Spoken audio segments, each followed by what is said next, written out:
Agadir, ces immenses plages, ces palmiers, ces touristes et ces 4 éleveurs de cochons.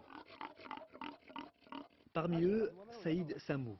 En 1988, la grippe aviaire a décimé ses poulets. Il s'est alors lancé dans le cochon avec un associé français. Le porc, une viande prohibée chez les musulmans. Saïd, lui, n'en mange pas. Mais dans le cochon, tout est bon, surtout quand ça rapporte. Son élevage de 250 têtes n'est donc qu'un début. Et je pense qu'on va avoir les 10 millions de touristes d'ici 2010, peut-être même on va les passer, on pense, parce qu'on a tout pour les avoir.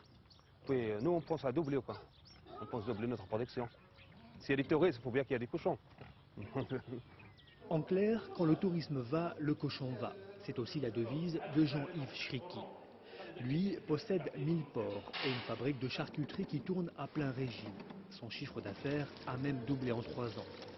80% de sa production va vers les hôtels. Le reste est destiné aux supermarchés et aux particuliers, comme ce Chinois qui ne parle ni français ni arabe. Tu veux la poitrine? Fumer? Pardon. Fumer. Jean-Yves appartient à la petite communauté juive d'Agadir. Or, comme l'islam, le judaïsme interdit de consommer du porc. Pas un problème pour ce trentenaire. Faire du cochon ou faire de l'autruche ou faire de la dinde et du poulet ou quelle que soit la forme d'élevage, c'est une affaire comme une autre. Il faut arrêter de dire un pays musulman, il n'y a pas de cochon, il n'y a pas de ça. Il y a tout au Maroc. De tout et presque partout, comme dans cet hôtel d'Agadir. Seule précaution, une pancarte en plusieurs langues pour ceux qui ne mangent pas de porc. Du porc, on en trouve aussi au marché central d'Agadir, fait très rare dans un pays musulman.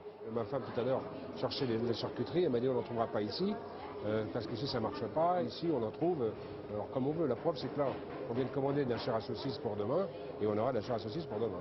7,5 millions d'étrangers ont visité le Maroc en 2007 et seulement 5000 cochons pour les nourrir, insuffisant. Le cochon a de beaux jours devant lui sous le soleil d'Agadir.